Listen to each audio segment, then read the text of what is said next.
Welcome back, bienvenue and all that jazz. It's time to talk about some books. My journey of trying to catch up on all of the books that I've read in the last several months continues. Today, this is part 3 of my recent reads catch-ups, and this will be covering the books that I read in July.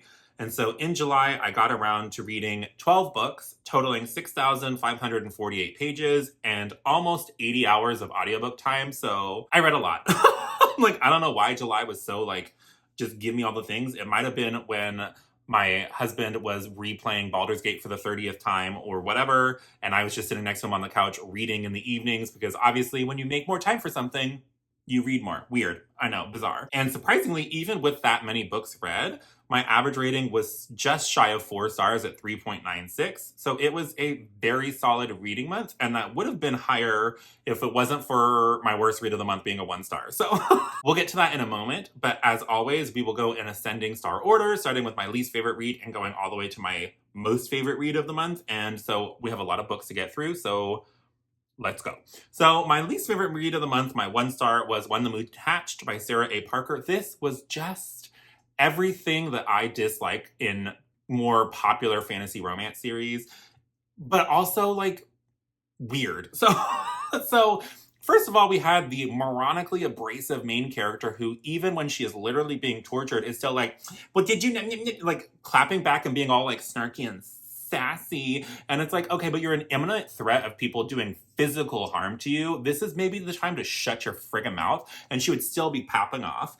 There was also a dramatic inciting incident really early on in the book. However, we didn't do any of the groundwork to have these characters interact or do any kind of meaningful relationship building. So when any dramatic thing happened, I was was I supposed to, I get the feeling I was supposed to care, but I don't. Because who is this person? It was almost like the first time we see them, then something really bad happened to them. And I'm okay.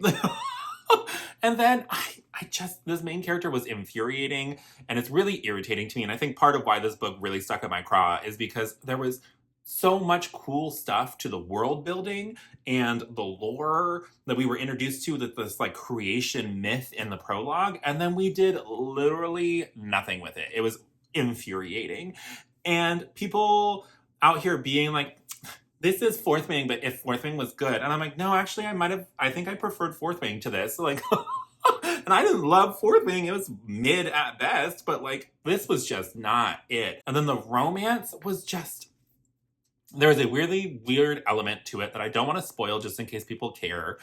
So if you want to know, feel free to type spoilers and ask me in the comments down below, and I'll tell you what the weird thing is. But just it made the romance very off-putting and I don't know. And then if we ignore that factor and just look at the romance in and of itself, she's basically always just mean to this guy. Very rude, very mean all the time. And then all of a sudden, she's trying to make an escape from him, and she has a knife at his throat because she's going to kill him to get away. And then all of a sudden, the next thing you know, he's eating places on her body, shall we say. And I was just what? What? That's not romance. I don't know. It's just, it was not the book for me in any way, shape, or form. I felt like I was slowly losing my sanity reading it. It was just not good. I didn't feel like the writing was particularly good. I feel like it was very, I don't know, it was way too long. It was too, almost episodic in the way that it was told. There was no real setup of stakes. It was just, I don't know. It just was, I hated it. There's no way to put it nicely. I hated it. So if you want to tell me about why I'm wrong and why When the Moon Hatched is the most amazing book ever written and you loved that relationship so much, feel free to try to tell me in the comments. But also, no, it was, it was bad. Anyways, we'll move on because I have a lot of other books to talk about. And the next thing that I read was Swordcatcher by Cassandra Clare. This is her adult fantasy debut, and I gave it 3 stars. It's fine. It's not good. It's not bad. It was fine. It's a thing that I read. It's supposed to be political fantasy. The fantasy is barely there beyond it being not our world. And just the characters never really clicked for me. And I think it felt like it was supposed to be a more character-driven novel. And I don't know. It was fine. I prefer her Shadowhunters books personally because then the melodrama and the kind of campy CW vibes just do it for me. And this didn't have any of that. It just felt like kind of generic European medieval fantasy. And just, there was nothing that new about it to keep my attention. And it was just, I read it, so yay. I finished it. Then up next, I continued the Rainwild Chronicles with Dragon Haven by Robin Hobb. I gave this one 3.5 stars. And to be totally honest, since I've read that whole quartet, I don't remember what happened in each individual book. And just, it was fine. We were traveling, we were doing things. I don't love these characters. I don't love the circumstances that we found ourselves in. They have the worst dragons in Dragonkind in this series, and it's just fine. Like, it's not good, it's not bad, it's fine. So we'll just move right along and start on my 4-star reads. And so the first 4-star read I will talk about is To Green Angel Tower by Tad Williams. This is the conclusion to the original Memory, Sorrow, and Thorn trilogy. And oh my good God, this book is long. And the first half is almost this unnecessary side quest to me. And the back half is the actual resolution to the plot. And so I think because of that, I think that's partially why they split. One, the book is obscenely long, so they split it for publishing, like, physical binding reasons. But two, it feels like 2 books in one. And the first book almost feels unnecessary, which is kind of annoying. But like overall, I loved the Memory, Sorrow, and Thorn trilogy. I love our main character, Simon. I love the different plays on classic fantasy races. It just reminds me of what got me into reading. I love this classic Tolkien-esque fantasy with these magic swords. Like, it was just great. And so if you want to go on a journey with our poor, like, kitchen boy Simon, and as he gets thrust into the political machinations of this Dark Lord and very classic fantasy things, and see some of these inspirations, because Memory, Sorrow, and Thorn heavily inspired the Song of Ice and Fire series and probably many others. And so if you are like me and you kind of like to see where the things came from and remind yourself of these more classic tales that you maybe grew up reading, then I think it's so good. Like, I loved it. And I don't know if like a more modern audience would love it as much. The pacing is pretty slow at times. It is a lot about Simon and his kind of journey. There's a lot of lore. There's probably too much description because it felt kind of Tolkien vibes, but kind of Tolkien if he was writing like a King Arthur-y inspired story. So, but I loved it. It's so good. And like, the book 3 was not my favorite in the series. Books 1 and 2 were significantly better for me because book 3 was so friggin' long, and that first part, like I was talking about, is like such a weird side thing. But it's still great overall. Then the next thing I will talk about is the Bloodless Princes. This is the follow-up novella to the Fireborn Blade. And this is by Charlotte Bond. I don't know why I said that so weird. And it's another 4-star read for me. And if you are going in hoping for more of the Fireborn Blade with the cool dragons and the creepy ghosties, it's not quite the same. It feels much more like a play on the Greek underworld. And it was still really fun, and the twists and turns of that underworld space were really cool. But I was hoping for more of the cool dragon stuff, because in the Fireborn Blade, it was classic dragon fantasy with these kind of horror twists to it. And then this one was barely any dragons. So, but it's still really good, and they are very short. And these are the best like novella style books that I have read for me personally. So if you're looking for something more bite-sized, then I would say definitely check out this series. I don't know how many novellas there are going to be, but so far the first 2 have been a really strong showing, and I would highly recommend you check them out. Then up next, I read the companion novella, short story, novelette, whatever it is, The Mysteries of Thorn Manor by Margaret Rogerson, and this is another 4-star read for me. And this is the companion to the Sorcery of Thorns book that she wrote. And it is much more romance leaning. I love the world that she set up in Sorcery of Thorns. It's so good. And the relationship was sweet and wholesome. And I liked the mystery that we were trying to find out about why this house was kind of rebelling against them, because you almost have this sentient house that was born from all the magic wards that were put into it by former generations, and just the cute, wholesome romance aspects of it. It was just a fun time. But that's all it was for me. It was just a fun time. Like, I don't really have a lot to say about it. I don't have a lot negative to say about it. It was just good. Then I was continuing my read along for the Cosmere. So if you don't know, for the last, I guess, almost 2 years now, Angela from Literature Science Alliance, Stephanie from Miss Richards Reads, and Jesse from the Bookish Mom and I have been doing the Great Cosmere Along, and it is almost over. There are just 2 more live shows left, but as part of the most recent live show, we read Dawnshard and Oathbringer, and so I will link the live show because it has since happened. And so I will link that information for you if you want more like spoiler-filled thoughts on Dawnshard and Oathbringer in particular. But Dawnshard is probably Brandon Sanderson's one of his strongest novella or short stories for me. It just, the adventure that we go on, the lore that we get, the characters that we follow, the representation of physically differently abled people, because one of the characters is in a wheelchair and her trying to find her new normal with her injury just was such an interesting difference for a lot of the characters that we see that are usually very competent in his stories. And she is quite competent. She just has to learn how to channel it in a different way. And so I just loved it. I loved her. I loved her little cheery, her little animal companion is adorable, and we learned so much more about it.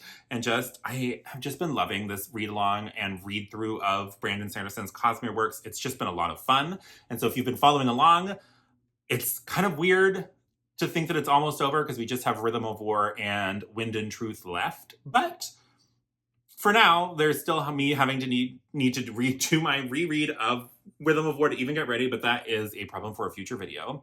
For now, we will start on my 2 4.5-star reads, and the first one I will tell you about is Hearts That Cut by Kika Hatzopoulou. This is the conclusion to the Threads That Bind duology. It is technically a YA duology, but I think that it's definitely on the older end of YA, if not kind of new adult, because we are following this like early 20-something private investigator in this town. And in the first book, we kind of get embroiled in this murder mystery because she gets hired on to investigate this thing and gets kind of embroiled in the greater politics of this town that she lives in. And there's some family drama. And this world has a lot of cool kind of twists and takes on classical mythologies from around the world. So it's called Hearts That Cut and Threads That Bind because she is a descendant of the Sisters of Fate. And so she has the ability to see the threads that tie people to things that they love. People, food, places, whatever. And she has the ability to cut those threads. And so that's kind of tying into her ability to be such a good private investigator. And so in this book, we really blow the world wide open. We're no longer isolated to the original city, and there's this kind of cataclysmic event going on. So I can see some of the critiques that people had for it, that it felt like if you weren't willing to go with it and you liked the smaller, more contained murder mystery and didn't want a more like world-ending type plot, then I can see why maybe Hearts That Cut wouldn't be as good for you as book 1. But I don't hear anybody talking about this duology. Like, it is so much fun. If you want that murder mystery in a fantasy world, then you should definitely read Threads That Bind. And if you like the characters enough and are interested enough in the world and want to see it kind of get blown wide open, then you should 100% read the sequel because it's a completed duology. So like, get on it and don't let it be YA fooling you, because we are following characters that are in their 20s and they feel like they're in their 20s. It is not teenagers in their first blush of love. Like, it's great. So I think that it's definitely a worthy series and nobody else talks about it. So feel free to join me on this hype train. And then up next, this is my other 4.5-star read of the month. And this was Unbound, which was the sequel to Ascendant by Michael R. Miller. And this was another buddy read with Elle, and this one was interesting. Like, I still really quite enjoyed it, and I think one of the things that I liked the most was the introduction of other dragon characters. There's this kind of like neurotic experimental dragon who's kind of been ostracized by his people because he does these little experiments and things, and I loved him so much. And we definitely had the kind of training montage of going into the tunnels. Again, it felt so Dragon Age to me. The way that we went into the tunnels and we're fighting against the things to get our powers up, and like, it was just fun. I really like Ash and Holt and their relationship. I really like the other characters. I really like the kind of lore that we're getting about the dragons and how this scourge came to be. I really enjoyed all of it. And I'm somebody who grew up on like classic adventure fantasy. And so this is just like my bread and butter because it's classic adventure fantasy, but with more modern characters. And so it's just fantastic. So if you're at all like me and you like that type of story, then you haven't tried Ascendant yet, then get on it. I will say it is doing the thing that I don't always love, where each book is getting longer and longer and longer. So I haven't yet read the third book, which is available, which is Defiant. And that one, like, book 2 was like this, book 3 is like this. It's like, okay, like, it's so long. But I've been enjoying the series so much, so I'm willing to go along for the ride and just see what happens. But at least the first 2 books I've read so far, they're both fantastic, and I couldn't recommend them more highly. But now we get into my 3 5-star reads of the month of July, and it's always hard for me to kind of rank things when they're like all 5 stars, because I love them for very different reasons. So at first, I'll just mention Oathbringer. Like I said, I also read Dawnshard this month by Brandon Sanderson. This is book 3 in the Stormlight Archive, and it is obscenely long, but we get so many interesting tidbits of information about how the Unmade, which are these weird Spren-like beings, work. And we get, I don't know, like, it's just so good. And the climactic battles at the end have such good character moments. And just, I love Oathbringer. And I'm one of those weird people that, like, when I was reading Stormlight Archive the first time, I felt like every sequential book was my favorite book of the series. And so when I read Oathbringer, it was my favorite. And then when I read Rhythm of War, it was my favorite. So we'll see what happens when I've actually read all 4 over again to get ready for Wind and Truth. But Oathbringer is just great. Like, it does have weirder pacing. It has a lot more slow moments than I think the other ones do. We also, the flashback scenes are pretty brutal, especially for Brandon Sanderson. So I understand people's critiques of Oathbringer. I just love it. Like, it's so fun. And I don't know, like, the Stormlight Archive is way too long, but also I kind of love it for its length and its indulgence. I'm one of those Stormlight Archive apologists. Like, I don't know what to say. It's great. I love it. So hopefully you love it too. And I will have, like I said, the live show linked above and below. So if you want to go talk spoilers for Oathbringer, you can go watch that live show. Up next, I'll talk about Sorcery of Thorns by Margaret Rogerson. This was another 5-star read for me. And this one, the vibes were immaculate. We're following this character who is learning and training in this library to train with these grimoires, which are basically like demon books. So in the past, these mages created these grimoires, and depending on how powerful they are, there's like this class ranking system of like 1 through 5 for how strong these different grimoires are. And so she's learning how to properly take care of them and what to do when they get out, because sometimes when they get out, they can kind of turn into these crazy monsters and attack people. And just the way that I tell you that, like, the eerie, creepy, like Tim Burton vibes, the way that I wish that this was a Tim Burton movie is unreal, because like it's so good. And the like spooky, creepy, atmospheric vibes of it were just perfection. And so if you're like me and you're a wimp and you want to read something that's like spooky, creepy, like eerie vibes, but you're not full on horror person, go read Sorcery of Thorns and you can thank me later. Like, it's so much fun. So fast-paced. It is a standalone besides that companion novel. So you're not buying into this huge series. It does not overstay its welcome. It's just fun and so good. And so I can't really recommend it more highly. But with that being said, I will now segue into my favorite read of the month, which was the Spellshop by Beth Durst.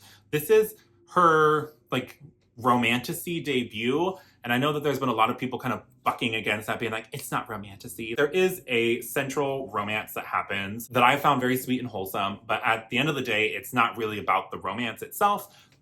In this world, we follow this main character and her sentient plant, and she works again as a librarian. This is the month of librarians, I guess, for me, magical librarians.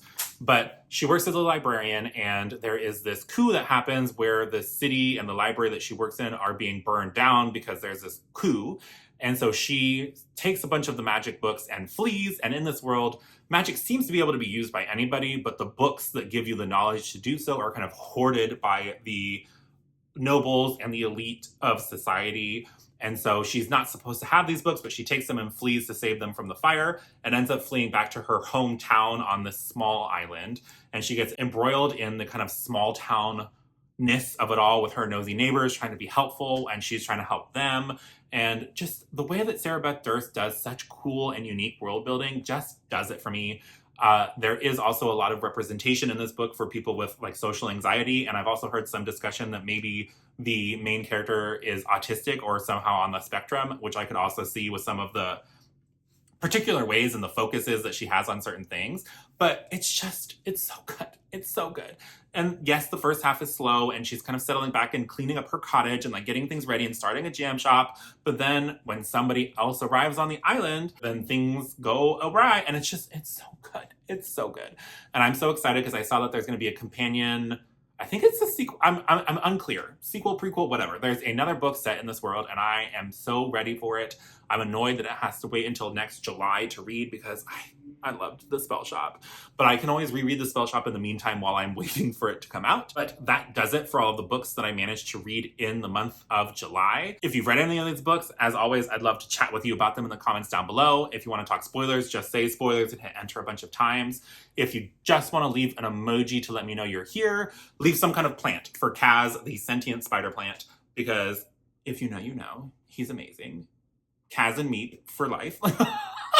But that will do it for today's video, so please do all the things. Like this video if you liked it, subscribe if you want to see more bookish shenanigans like this from me.